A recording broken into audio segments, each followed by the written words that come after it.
CCTV ক্যামেরায় দেখতে পাওয়া এই ব্যক্তি তার দুই খালাকে ছুরিকাঘাত এবং শিলপাটার আঘাতে নির্মমভাবে হত্যা করে পালিয়ে যাচ্ছে। নিহত ওই দুই নারী হলেন ৬০ বছর বয়সী মরিয়ম বেগম এবং তার ৫২ বছর বয়সী ছোট বোন সুফিয়া বেগম। মরিয়ম বেগম বাংলাদেশ অভ্যন্তরীণ নৌ পরিবহন কর্তৃপক্ষের সাবেক সহকারী পরিচালক ছিলেন। অভিযুক্ত এই ব্যক্তি তাদের ছোট বোনের ছেলে। ঘটনার দিন সে টাকার জন্য বড় খালা মরিয়ম বেগমের বাসায় যায়। তখন বাসায় ছিলেন ছোট বোন সুফিয়া বেগমও। সে তার খালার মানিব্যাগ থেকে টাকা চুরি করার সময় মরিয়ম বেগম দেখে ফেলেন এবং বলেন বিষয়টি তার মাকে জানাবেন। এতে ক্ষিপ্ত হয়ে সে প্রথমে মরিয়ম বেগমকে মাথা ও পেটে ছুরিকাঘাত করে এবং শিল নোড়া দিয়ে আঘাত করে। পরে সুফিয়া বেগমকেও শিল নোড়া দিয়ে আঘাত করে মাথা থেতলে দিয়ে হত্যা করে।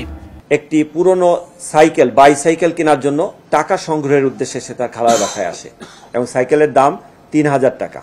শুক্র, শনি, রবি ৩ দিন স্কুল বন্ধ ছিল। সে সাথে কিছু কাপড় চোপড় সহ তার খালার বাসায় আসে এবং খালার কাছ থেকে সে টাকাটি সংগ্রহ করবে, এটি তার উদ্দেশ্য ছিল। সে উদ্দেশ্যে খালার বাসায় এসে যখন প্রবেশ করার পর তার খালা সে একা এসেছে না সঙ্গে তার মা এসেছে এটি জানতে চাইলে তার মা পরবর্তীতে আসবে মর্মে সে তার খালাকে অবহিত করে। সে তার খালার বাসায় যাওয়ার পর খালা যখন তাকে লেবুর শরবত দিয়ে আপ্যায়ন করার জন্য ডাইনিং টেবিলে চাকু দিয়ে লেবু কাটছিল এবং অন্য আরেক খালা আরেকটি রুমে হাড়ি পাতিল এগুলো ধোয়া মোছা করছিল, ঠিক এই মুহূর্তে সে তার খালার লিভিং রুমে ঢুকে সেখান থেকে খালার মানিব্যাগ থেকে টাকা চুরি করে।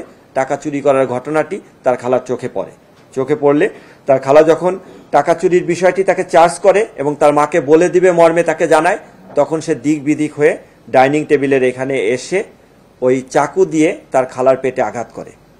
খালার পেটে আঘাত করার পর খালা চিৎকার করে এবং তার কাছ থেকে বাঁচার জন্য যখন তাকে ধাক্কা দেয় তখন সে উপর্যুপরি আরো কয়েকবার চাকু দিয়ে পেটে আঘাত করে। এক পর্যায়ে তার চিৎকারে তার আরেক খালা অন্য রুম থেকে আসলে সে যখন এই দৃশ্য দেখে তখন সে চাকু দিয়ে তার ওই খালার পেটেও আঘাত করে এবং রান্নাঘরে ঢুকে শিল পাটা সেটা পুতা এনে প্রথমে ছোট খালার মাথায় আঘাত করে, পরবর্তীতে বড় খালাকে আঘাত করে। হত্যার পর সে কাপড় পাল্টে পালিয়ে যায়। সিসিটিভি ফুটেজে দেখা গেছে শুক্রবার দুপুর ৩টার দিকে নীল জিন্স ও গাঢ় নীল শার্ট পরা, মুখে মাস্ক ও মাথায় কমলা টুপি পরা এক ব্যক্তি বাড়িটির দোতলায় ওঠে। প্রায় ১.৫ ঘন্টা পর অন্য পোশাকে তাকে বেরিয়ে যেতে দেখা যায়। পরে সে তার গ্রামের বাড়ি ঝালকাঠিতে গিয়ে আত্মগোপন করে। পুলিশ জানায় সে রাজধানীর শনির আখড়ায় মা বাবার সঙ্গে থাকত। মুঠোফোনে আসক্ত ছিল সে এবং এর আগেও উগ্র আচরণের জন্য স্কুল থেকে বহিষ্কৃত হয়েছিল। নাইমুর হোসেন, মাছরাঙ্গা টেলিভিশন।